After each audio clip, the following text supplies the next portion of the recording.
Hey, how's it going? I have some cards, but I had something happen 2 days ago. I saw something, and I've been trying to get on here for 2 days, and for a million billion reasons, I've been interrupted or just like... I couldn't do it. I kept trying and I couldn't do it. So, hi, here I am. What happened 2 days ago, it's not like a big deal. I was just outside meditating and looking at the sky, looking at the clouds, and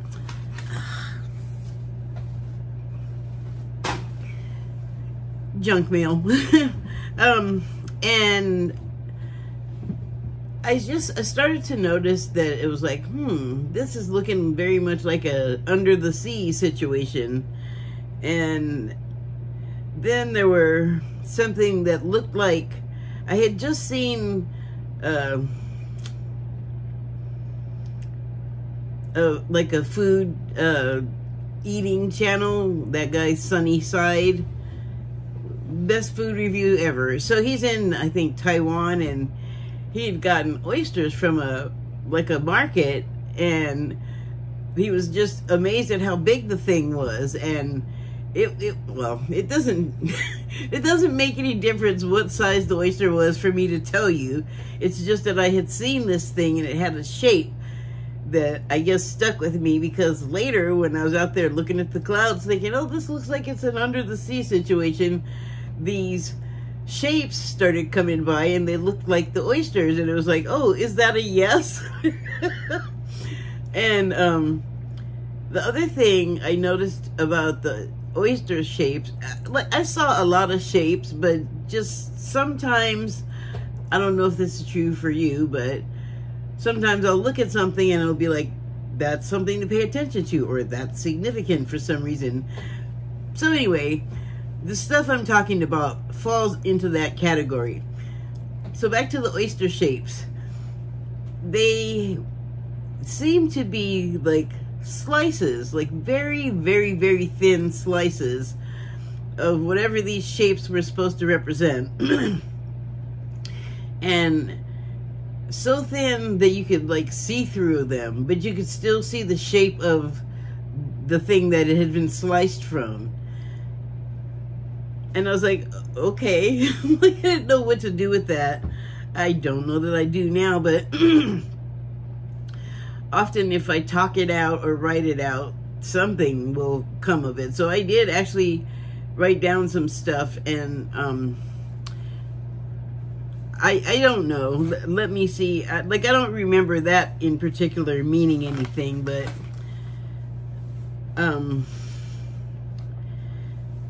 oh, geez. That's not it. Oh, God. Where'd it go? It's been 2 days. Well, that's not it. Oh, I think this is it. Yep. So, the clouds, though, that's the thing. So, let me read you what I wrote. Today was one of those days where I did a lot of drop everything meditating and deep breathing, slow breathing. Not that a whole lot was happening. I was doing some frustrating work, but it wasn't really the cause of my needing to do the calming exercises. I just kept feeling my emotions trying to slide out of control. It's funny, I never feel the need to breathe or meditate if I feel happy. Like, just an observation, and I forgot to cross that F. Where's my pen?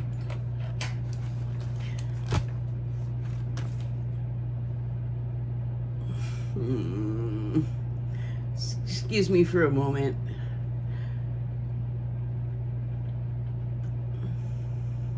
Oh, there it is. So yeah, I never feel the need to meditate if I feel happy. There have been a number of times today when that happened too, that I was happy. I always think first that what I'm feeling originates with me. It takes a minute to realize it's absorption, it's empathy, and it's getting stronger all the time.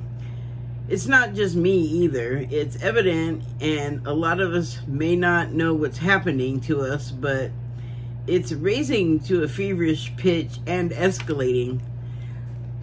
So I'm referring to knowing that this can and will be happening to you, like, and not like the difference between the two is, can you imagine? I mean, I am at a place in my life where I'm not in a workplace, so I can both allow myself to kind of completely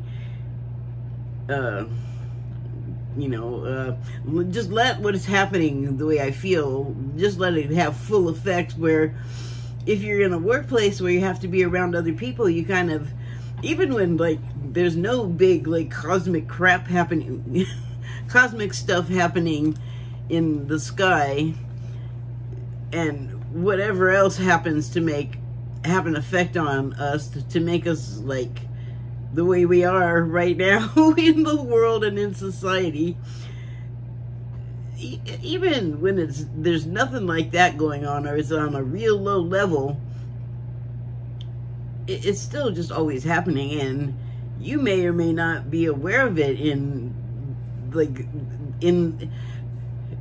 you might have a feeling like, oh, something came over me, and that might be as far as it goes. Like, I don't know where I'm going with that. It seems like a sidetrack I don't need to take, so let me get back into it.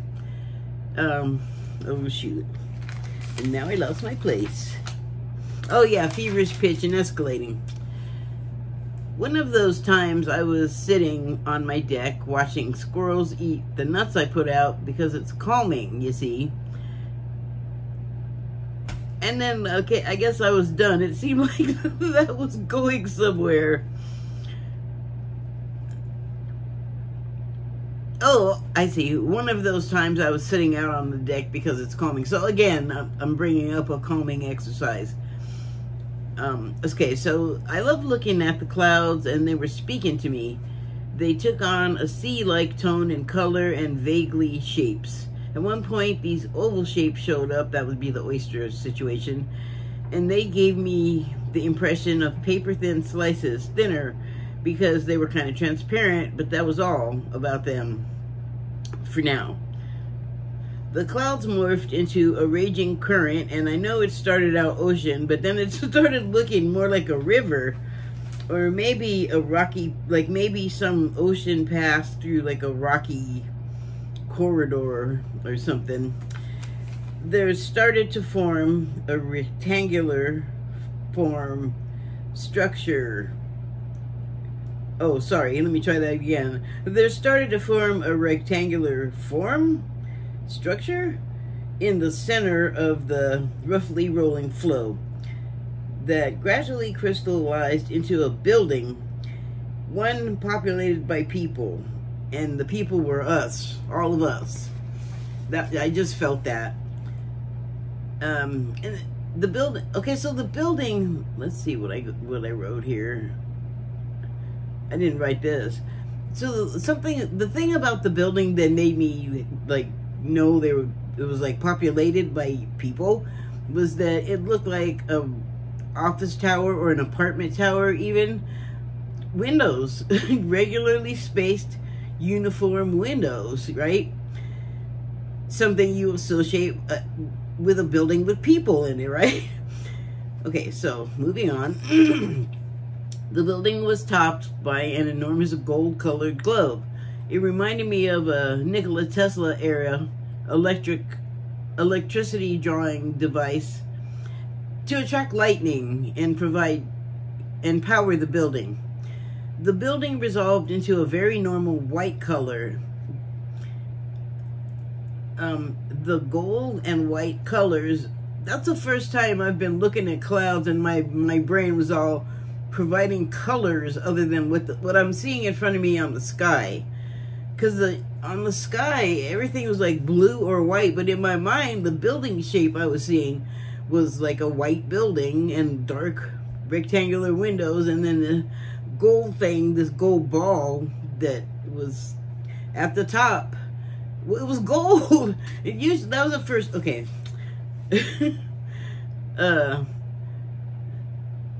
The gold and the white, colors seen for the first time in this Vision style impression. So that was exciting. The last things I got from the Cirrus scene was the building straining to stay upright, and in an effort to adapt as well, it began to move in the crashing white crested peaks of the water. That is what I wrote. And where did it go?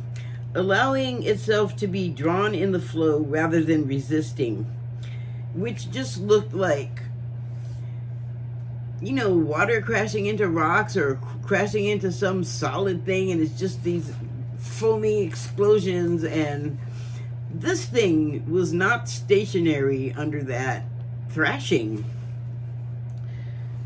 So it was allowing itself to be drawn into the flow rather than resisting it, signifying to me that the building held all of us and beyond. And when I say all of us, generally I'm talking about the US, but us and beyond means like everybody on the world, basically, that's in this sort of tumultuous time. But mainly for us, because a storm has for real begun. Smooth. Floods, fires, and all. Earthquakes. The movement of the building in the raging waters, I feel like, represents a coming together in a crisis, a unification driven by the understanding that the problems we have with each other are a distraction from powerful forces that want to overwhelm us. And the only antidote is for us to grow an appreciation for each other and to see and learn the benefits of the divers that, wait, the benefits of the, I think that must be drivers. Wait, divers among, oh, to see and learn the benefits of the diversity that is there amongst us. To learn those things we don't know and can benefit learning from and of. I kind of mangled the end there, but yeah. It was demonstrating, I think, what I was seeing was like, everybody's in this building and, you know, there's forces thrashing us about and the building could come down, you know, and somehow this weird shape in the middle of all of this raging waters with this big bulb on the top, big globe up there, like, just, if you know anything about like gravity and like Jenga, that under that type of situation, because water that looks like that, you know what else there would usually be? Wind. So that's like in some kind of storm.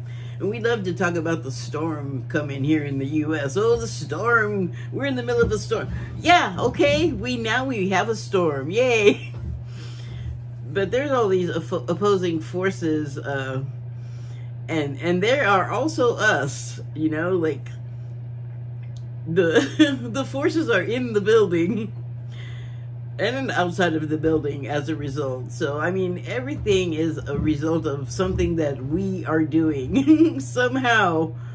I mean, the earth is doing its own thing, but with the way we interact with it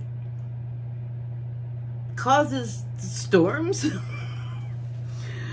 Feels like something like that. So, okay. I did pull some cards right after that, and from the Shaman's Dream Oracle deck, I pulled the number 35 card, Lost Compass, Getting Back to Integrity. So the building started moving, and it, like, we the occupants of the building, I guess, first need to find our way to stop fighting each other and against each other about every ever-loving thing, because there's a storm outside, and that's kind of more important than our, sorry, BS. And the subtitle on this card, Lost Compass, is Getting Back to Integrity. So, okay, I'm just going to say, here's a big thing that happens a lot. Just doesn't matter who's talking, kind of. I'm thinking politicians here, because right now it's election season for the presidency, and that's a big deal, and the whole thing has just been this whole drama and just craziness with the presidential candidates and what happened with them, and the current president and the candidacy. Oh my God, it's just been such an up and down and all over the place thing. And what I was gonna say is, it doesn't matter who's talking. It's not just those people, it's the people attached to them, it's the people that support them, it's us, it's all of us. Because whether you're paying attention to it or not, it's gonna affect you. Whether you vote or not, you will be affected by the politics. And so the one thing that everyone has in common there is that there are just people not telling the truth, just making stuff up, or trying to reshape reality just because they say something a million times. And that works in a way, because even though they probably know better, people will just go along with the lie because it makes them feel better about somebody else or something else. That's the best that I can tell is what's happening. And so none of that is really based in reality or honesty, you know. So it's inauthentic. It's a lot of show and, you know, like fakery. And the best thing about it, though, is the main offenders, the super offender at the top, is constantly telling you what they've done as they accuse other people of stuff. They are also actually telling you, I did this, or I'm thinking of doing this, or it's so transparent, like they don't even know, I guess. I don't know how they go on and on and on still and not realize that people are picking up on this, but that's out of my depth. So, getting back to integrity, gotta stop lying. Number one, gotta stop doing that, because that changes the face of reality, especially when people believe it or buy into it or go along with it. It's like, that's not reality, though. That is my sense of that card. So the next card is number 47, Sky Bridge. Possibility for union. I think it's interesting that there are two opposing, also tall, rectangular tower, like, you know, could force your mind to have the building situation, but it's kind of split because of opposition. And that it's making me think, like, there are two sides to this. Now I'm going to go with coin. There's two sides to this coin, and there's division between, like, if you're going to look at it politically, like the left and the right, to just be a blunt mallet, but also infighting. Like, I would say the Democrats had their period of infighting and disarray, and they found their way, and so they're kind of like,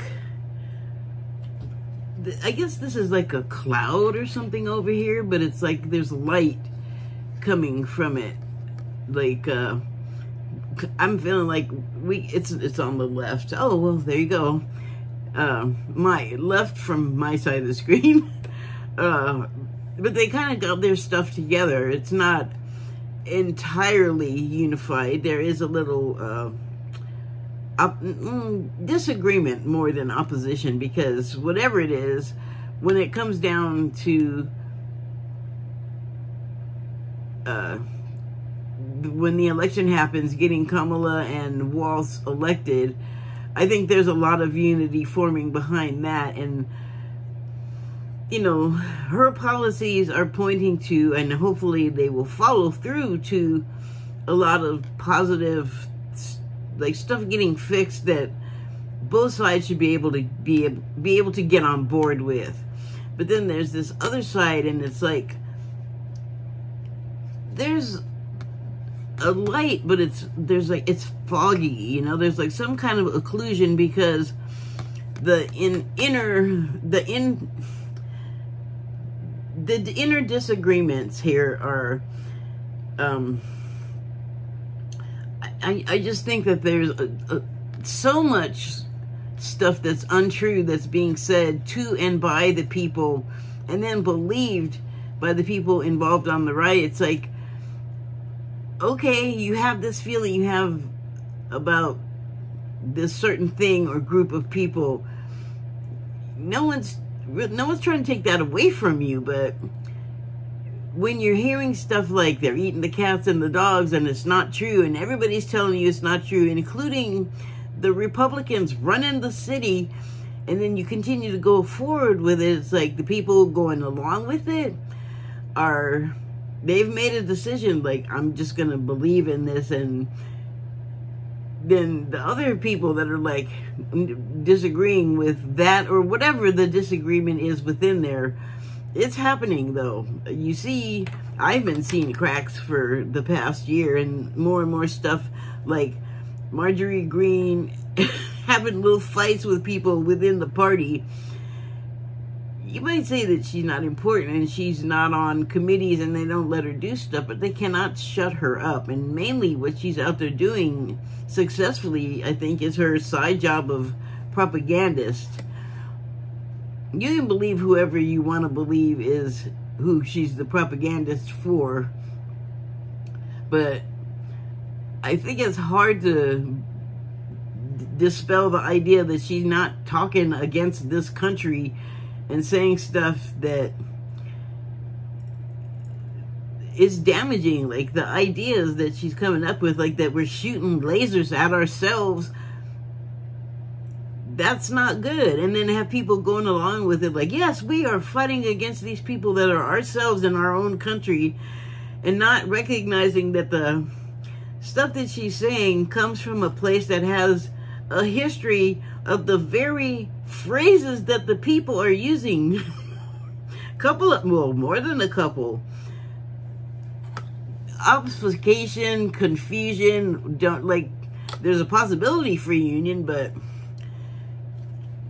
you gotta like come out into the light so you can see straight. So the subtitle on this Sky Bridge is the card, Possibility for Union.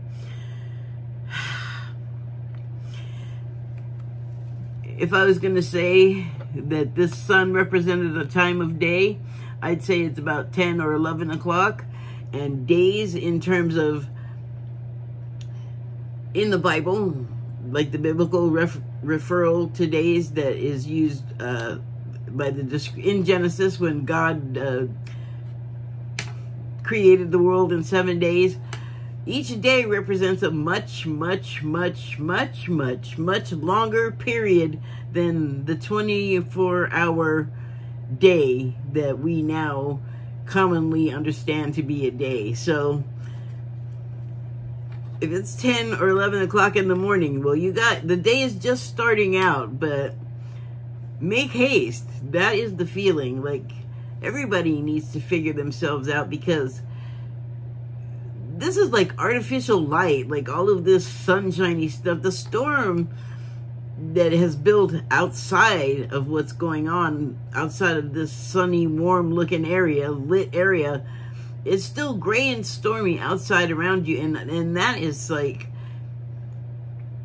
you know, you have to remember that. Like, don't like get all lost in the good feeling and forget, like, you still have other stuff to attend to, and the realization that all of that is not important, and especially because it's not true, a lot of it needs to come for unity to happen. But I think, like I said, that there's cracks, and then there's deterioration of certain people saying things, of the person actually it's kind of hard to still like listen to and believe someone that's obviously cracking up and devolving and falling apart, like physically. So next card is the number 2 card, Beloved, Radical Acceptance. This, you can see what that is. It's a flaming heart.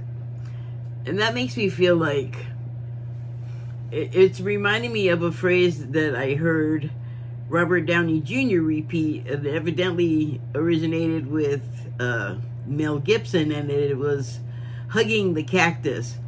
So sort of in that same context of it being uncomfortable to just get right up next to the thing that is most fearsome, that could burn you and hurt you, despite your best intentions and you just wanting that unity, you know, that, you know, you want to be able to find your way to that unity, and that's a love column thing. And love can be hard, you know, like there's hard truths involved. But if someone's beloved, you do the best you can to accept it and like find a way to keep going, like move on. And it is, I guess, like a trial through fire if you can find your way with like someone you radically disagree with, you know, that you feel like is damaging and destructive. But those people need the most love, and so it's hard, but you just have to find your way to doing it. And I feel like that's what radical acceptance encompasses.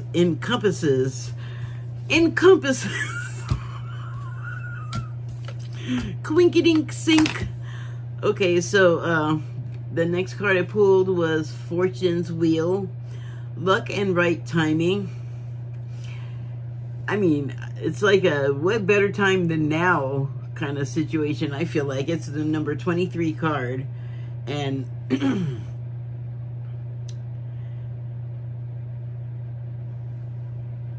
I've said before that this reminds me of an online game that I've seen that there's a spinning wheel and then you throw these darts or daggers at it. Well, the daggers are actually already on this, but it's also like woven wicker and weaving and meshing. That's a unity. So you have a chance. And like I said, today's the day. The time is now. And so it's not necessarily like about a dart game. We don't really... It's just like a visual thing that comes to mind with this picture, but with luck and right timing, when you throw the dart, you hit the mark, you know, that, to be completely simple, that helps you find your way to that unity, you know, like this was the right way to go, like to go ahead and follow through on this path, because it's not always the right one. Like you could be misunderstanding a situation because of so much untruth and inauthenticity.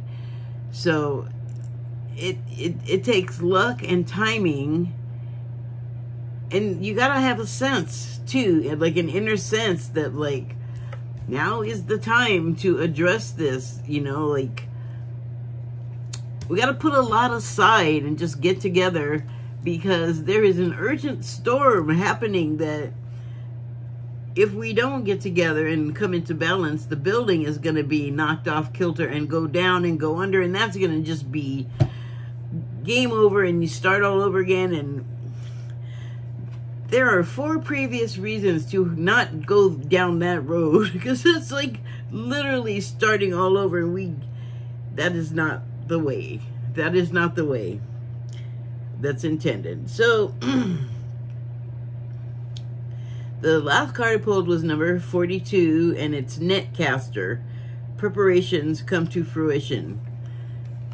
So this tells me this is like an aftermath of like, we actually did find our way and come together and go through some harsh stuff maybe, or maybe some just like overwhelmingly rewarding and wonderful conclusions because of the coming together. And it doesn't always have to be this. It doesn't always have to be this. We can always find our way together, you know. But we have to understand, I think most of all, is it's not just all about what the I wants. It's not just all about me. What is unity and coming together involves like a whole bunch of other people, so it's a we situation. So I feel like we found our way there, and now the netcaster is representing preparations come to fruition. So this tells me of a situation where we got it together, we got together with each other and began to repair the things that our ways have torn asunder, like the centuries of violence and conquest and the taking.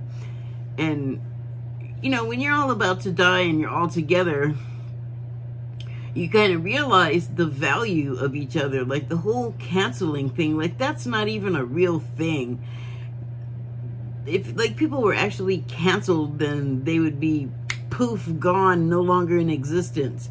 And I don't even mean excess for eyes. I mean just like vanished, like literally there and then completely not anymore. Like, so we're not doing that because everybody's like basically still around to complain about it. You can see them and you can hear them, and I'm sorry, but that's one of those silly propaganda things or whatever it is. I'm not falling for it, and no one else is either. What was that? Something just flew right in front of me. Anyway, so preparations come to fruition. Going through all of that, I mean, it feels like like you want to think of like an ending happened, and maybe an ending did, like the ending to disunity, because disunity causes dis-ease or disease, both, you know, because we're not meant to be at each other this way. That's not in the love column, that's in the fear column. Anger is in the fear column. So obviously people sat down and compromises were made, and then combined knowledge gives you preparation for things that were unknown to you, because you can't know everything about everywhere and everything. You can look it up, but you sometimes don't even know what to be looking up. So other people are great for educating you and expanding your mind in that way, but it's really helpful to open your mind to it. So casting the net for solutions, casting the net for help, casting the net to offer help, because it could be a lifeline. If someone's drowning, you could throw a net just as easily as you could throw a life ring, a Fruit Loop, you know? So in conclusion, the building never went down. The building just kind of like found its, what is the word? Well, it found its sense of balance and found a way to use the storm in a way, like to sort of align with what it was doing, not take it up, but allow it to like allow itself to be carried along by the storm's own momentum, because it's always going to be something. So I guess the overall conclusion is that's what we always do in any case. Like we're feeling a little upset or out of balance, and we have to like drop everything and go meditate and breathe and go look at the squirrels eating the nuts, because it's so far from all of in your mind. It's like, okay, thank you and good night.